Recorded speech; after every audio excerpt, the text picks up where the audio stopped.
I grew up as a kid in the United Methodist Church, and every Sunday we'd pick up this hymnal, stand up in our seats, and sing one of our favorite hymns. And let's face it, the accompaniment for these is rather boring four-part harmony, and who has time for that? If you followed me at all, you know I like to spice things up, and when I became organist at that church, that's exactly what I did. So I'm going to open this hymnal to Amazing Grace, and I'm going to show you 5 increasingly jazzy ways to play this. This is level 1, basic triads.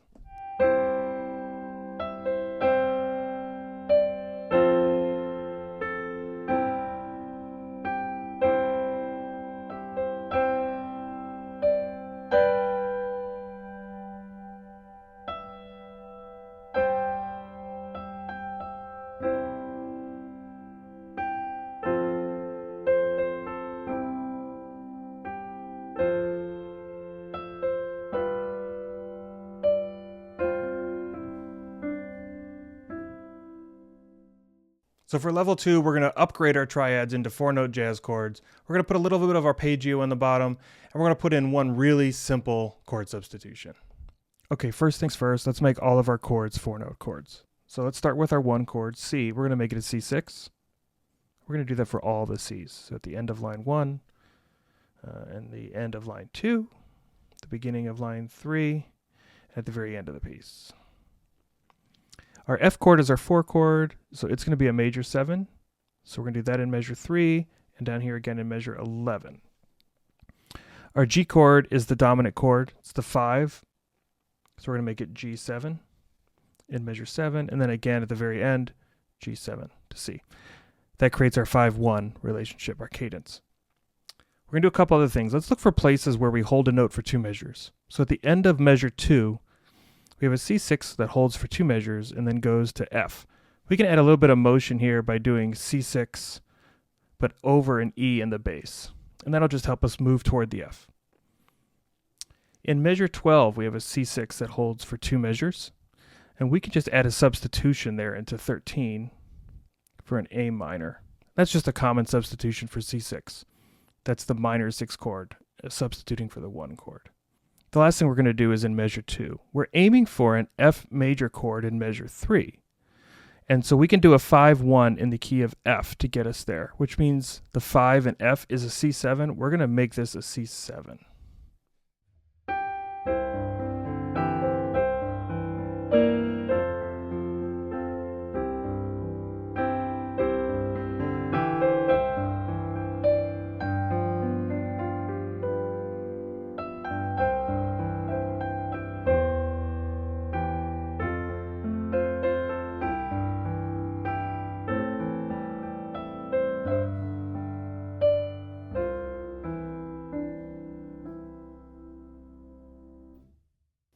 In level 3, we're going to upgrade our jazz harmony a bit more.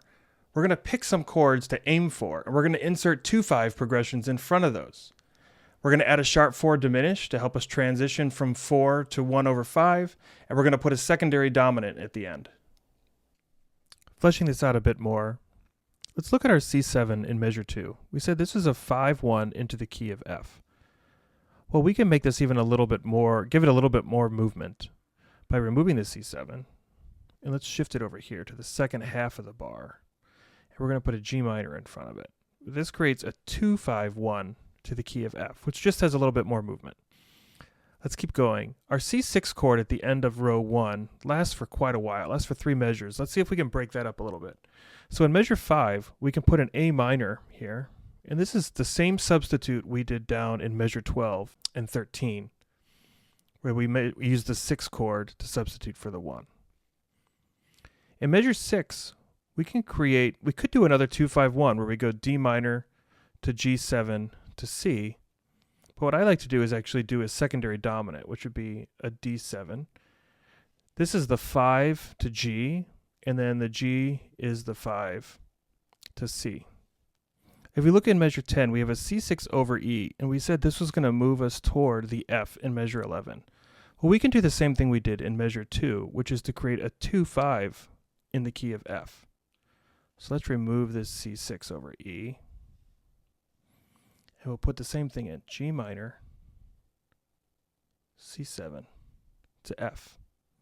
Okay, continuing on in measure 11, We can add a little bit of movement between the F and the C by putting an F sharp diminished chord.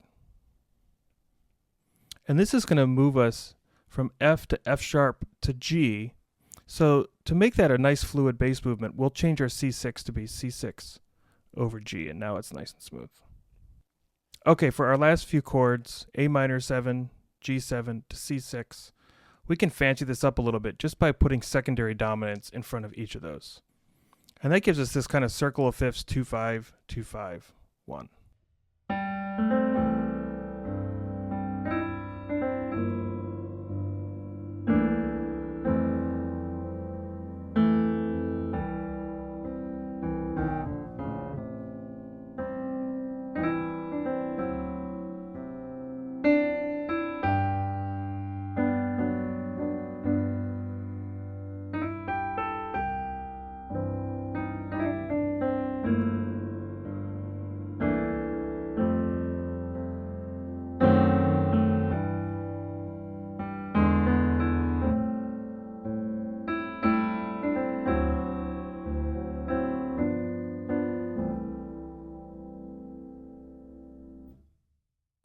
In level 4, we're going to introduce more color.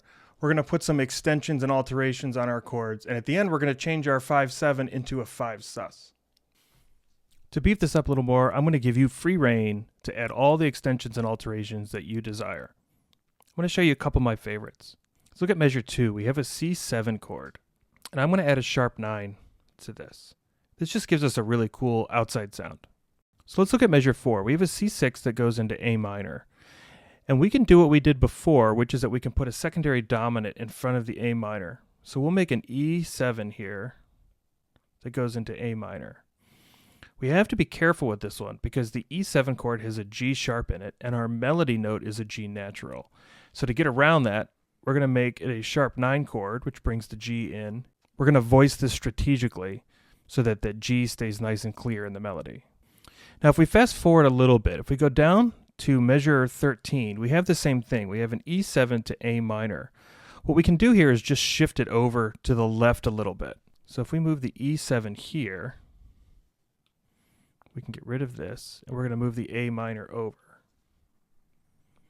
The reason I want to do that is this E7 has the same G in the melody, and this gives us just another excuse to play that sharp 9 chord again. I'll take any excuse I can find.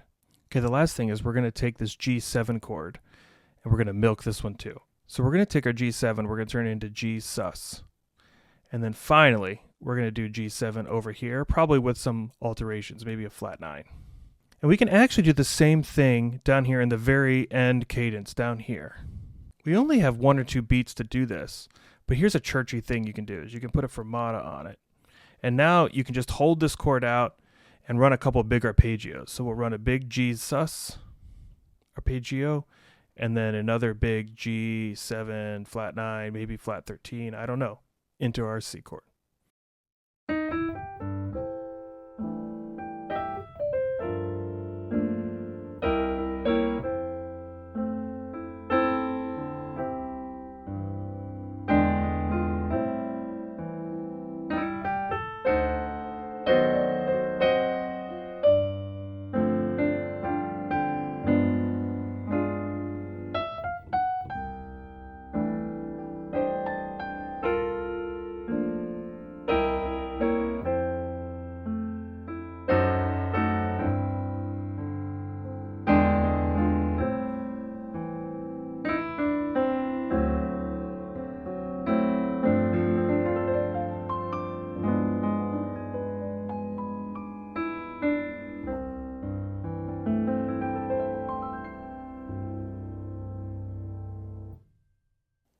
For level 5, we're going to introduce some chromaticism by turning our 2 5s into tritone substitutions.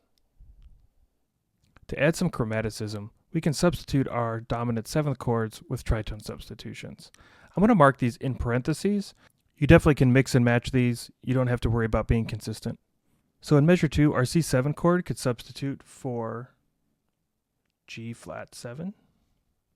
In measure 4, our E7 chord can substitute for B flat 7. In measure 6, our D7 chord can substitute for A flat 7.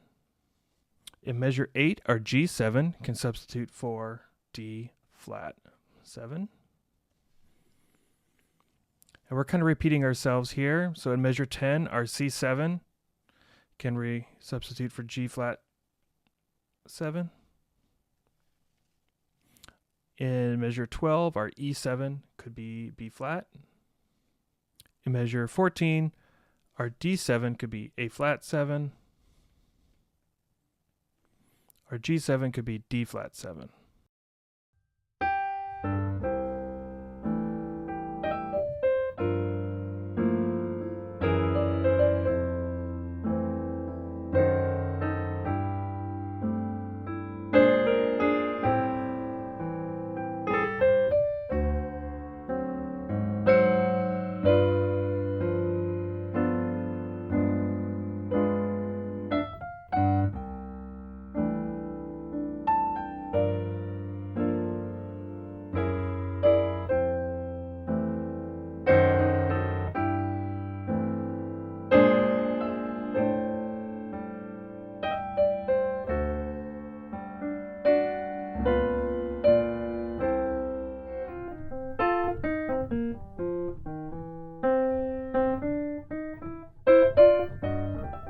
If you like what I do with this channel and you want to support me, the best thing you can do is just tell all your nerdy jazz friends about me. The easiest way to do that is just hit the like button below and then YouTube will take care of it for you. Of course, hit the subscribe button so you don't miss any of our upcoming videos.